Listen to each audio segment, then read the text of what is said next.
Ele vinha na contramão, em fúria, e eu não podia fazer nada. Aquele ronco, que antes era o som da minha vida na estrada, virou o presságio de um pesadelo. 35 anos de asfalto, de noites viradas, de café amargo e de paisagens que mudam a cada curva. Meu nome é Agenor, mas na rádio sou o boiadeiro solitário. Minha boleia é meu refúgio, e já vi de tudo nesse Brasilzão. De tempestades de areia a aparições que a gente jura que não viu. Mas a viagem rumo a Cuiabá, carregado de grãos, guardava um susto que fez minha fé tremer. Era um dia daqueles, com o sol castigando forte, o asfalto parecendo miragem de tão quente. Liguei o ar-condicionado no máximo e aumentei o volume do sertanejo para espantar o sono. A paisagem era monótona, plantações de soja se estendendo até onde a vista alcançava, pontuada vez ou outra por um cerrado mais denso, quase sem movimento, exceto por alguns pássaros de rapina planando no céu azul. Eu vinha tranquilo, com a mente focada no destino, nos prazos e na minha família me esperando em casa. De repente, no horizonte reto e vazio, um pontinho preto começou a crescer rapidamente. No início, achei que era só um carro comum, mas a velocidade e a trajetória, algo estava errado. Ele vinha em alta velocidade, diretamente na contramão, ocupando a minha faixa, como se a estrada fosse só dele. Não é possível, pensei, com o coração dando um salto no peito. Meu instinto de caminhoneiro experiente gritou. O carro, um Fiat Uno velho, vinha como um bólido desgovernado, sem a menor intenção de desviar. Buzinei forte, um som que ecoou pelo asfalto deserto. Liguei os faróis altos repetidamente.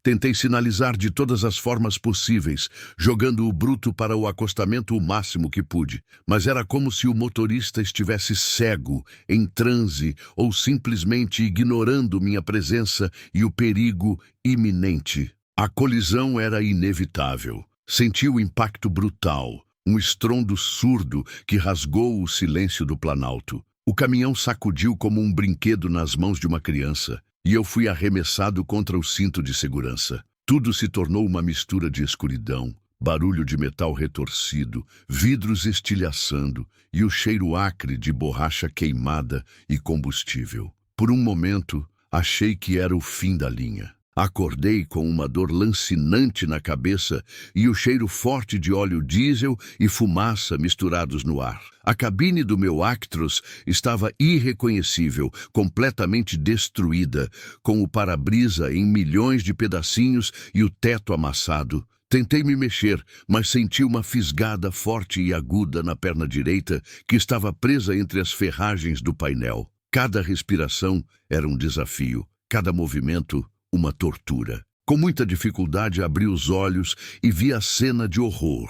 O carro pequeno, aquele Fiat Uno que vinha na contramão, estava completamente amassado, transformado em um amontoado de metal retorcido e irreconhecível, bem na frente do meu caminhão. Era uma imagem que ficaria gravada na minha memória para sempre, um monumento à tragédia que acabara de acontecer ali. Desabei no banco, o corpo ainda chocado, mas a ficha caindo aos poucos, pesada como uma tonelada de grãos. Eu tinha sobrevivido, milagrosamente, mas e o outro motorista? O que restava do Fiat Uno não dava esperanças. A imagem do carro vindo em minha direção em alta velocidade, como um projétil suicida, não saía da minha mente, se repetindo em um loop cruel e assustador. Tentei abrir a porta da boleia, mas estava emperrada, dobrada pelo impacto. Gritei por ajuda, minha voz rouca e fraca, ecoando no silêncio assustador que se seguiu ao caos. Mas a rodovia parecia deserta naquele trecho, estendendo-se vazia sob o sol impiedoso. O calor dentro da cabine era insuportável, sufocante, misturado ao cheiro nauseabundo da destruição.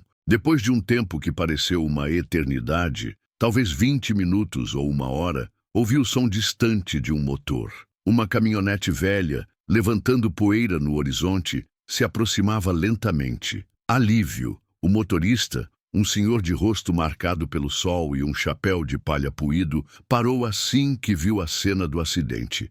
Era seu Benedito, um velho conhecido dos postos da região. Meu Deus, o que aconteceu aqui, Agenor? Ele me reconheceu na hora, o choque evidente em seu rosto. Com a ajuda do seu Benedito, que se mostrou um verdadeiro anjo naquele momento, conseguimos arrombar a porta da cabine, forçando o metal com uma barra de ferro que ele carregava. A dor na perna era intensa, mas a adrenalina me deu forças para sair cambaleando do que restou do meu bruto. Fomos até o carro pequeno, a esperança quase inexistente. A cena era ainda mais trágica de perto. O Uno estava completamente destruído e o motorista, seu Benedito, balançou a cabeça em sinal negativo. Não havia o que fazer.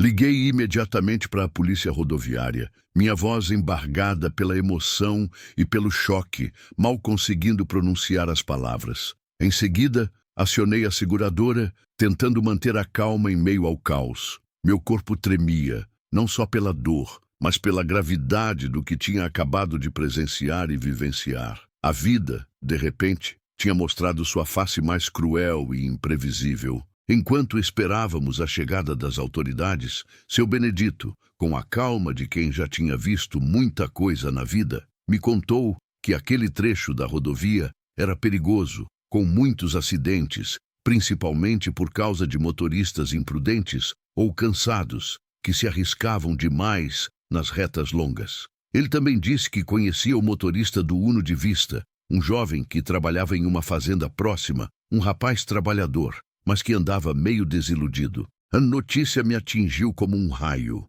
Um jovem, uma vida perdida, uma família destruída. E eu, de alguma forma, estava envolvido naquilo, mesmo que sem culpa. A sensação de ter participado de uma tragédia tão grande me pesou na alma de um jeito que eu nunca tinha sentido antes. Eu, que sempre me orgulhei de ser um motorista cuidadoso, agora tinha essa mancha na minha história. A polícia chegou, juntamente com a perícia e o resgate. Fizeram os levantamentos detalhados, tiraram fotos, ouviram meu depoimento e o do seu Benedito. A conclusão preliminar era clara. O motorista do Uno realmente invadiu a contramão, causando a colisão frontal. Não havia dúvidas sobre minha inocência. Fui levado para o hospital da cidade mais próxima com suspeita de fratura na perna e alguns cortes profundos, além de escoriações por todo o corpo. A dor física era grande, mas a dor na alma era ainda maior.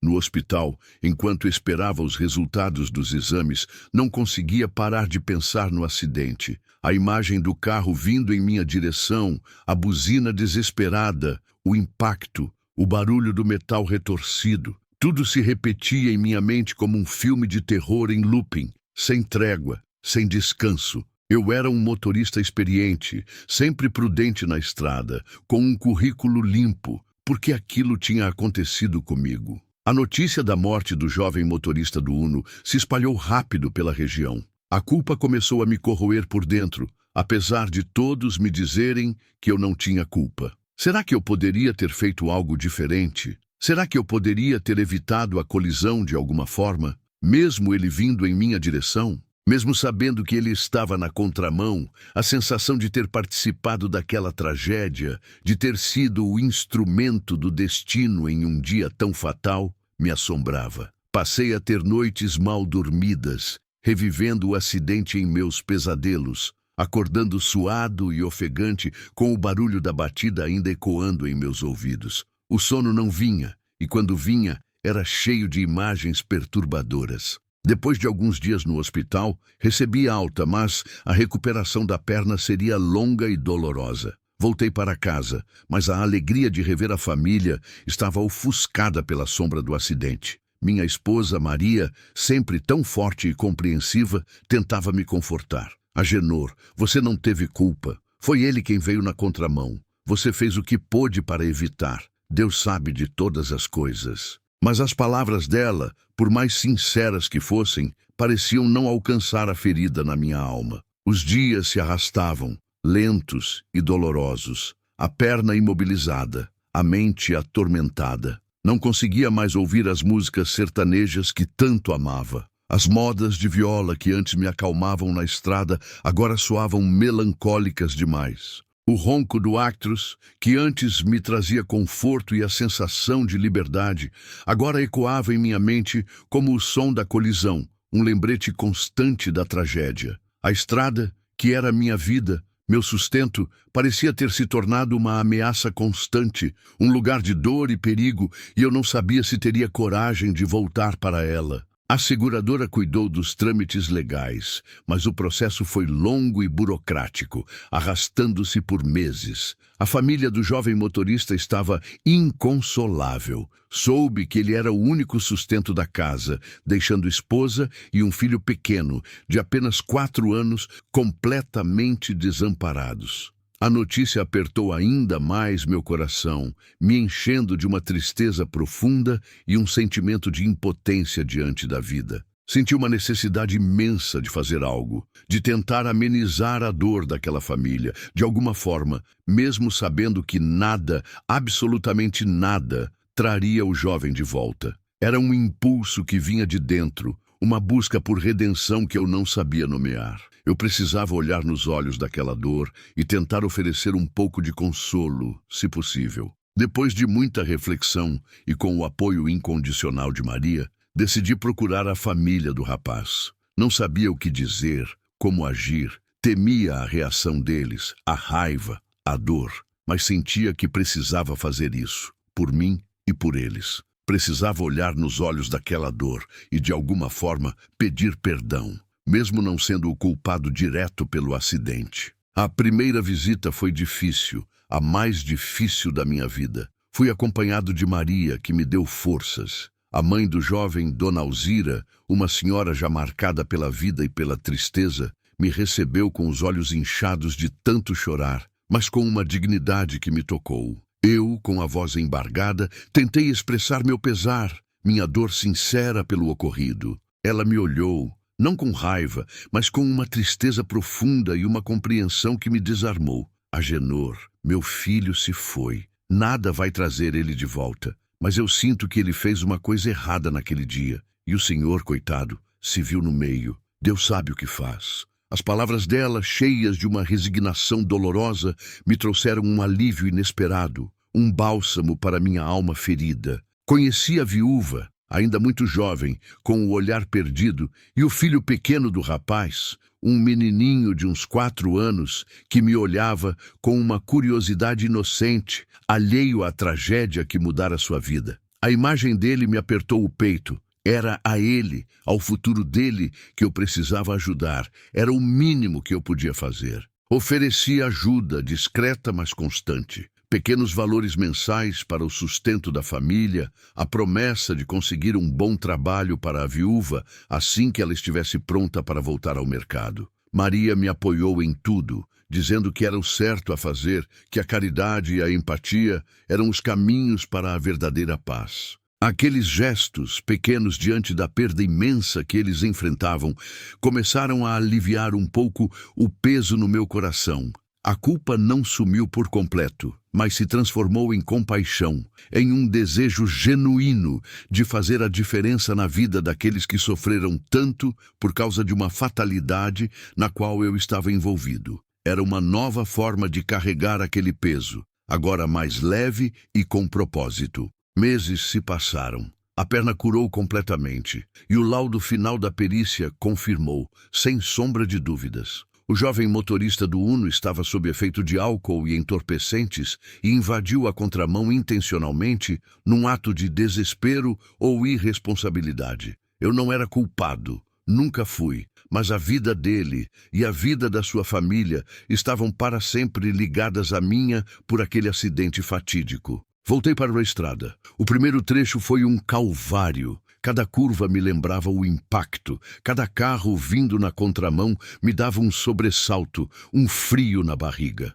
O ronco do Actros parecia um lamento, um eco distante da batida que me assombrava. Mas aos poucos, com o passar dos dias, dos quilômetros, comecei a sentir uma diferença. A dor da memória não tinha sumido. Mas a raiva, a culpa injusta, davam lugar a uma serenidade estranha. Eu me tornei ainda mais cauteloso, mais atento aos detalhes da estrada, a cada sinal de perigo, a cada movimento suspeito. O boiadeiro solitário agora tinha uma nova missão: levar não só grãos, mas também a história da fragilidade da vida, do cuidado que se deve ter, da compaixão que pode surgir mesmo da maior das tragédias. Encontrei um novo propósito em cada parada, em cada conversa com outros caminhoneiros nos postos. Contei minha história, sem vergonha, sem medo, como um testemunho. As reações variavam, mas muitos me ouviam com respeito, com um brilho nos olhos,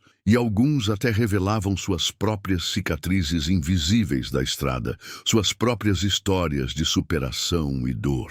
Percebi que o acidente, por mais doloroso que fosse, me abriu os olhos para a humanidade que existe e que se esconde nas rodovias, em cada caminhoneiro, em cada família que vive da estrada. Hoje, com mais estrada rodada e a perna totalmente recuperada, a lembrança do acidente ainda vem, mas ela já não me paralisa, ela me impulsiona. Impulsiona a ser um motorista melhor, um ser humano mais empático, mais presente para quem precisa de ajuda. E o ronco do meu Actros, que um dia foi um presságio de pesadelo, voltou a ser o som da minha vida. A vida que continua, em frente, na vastidão das estradas do Brasil, levando um pouco de compaixão em cada quilômetro.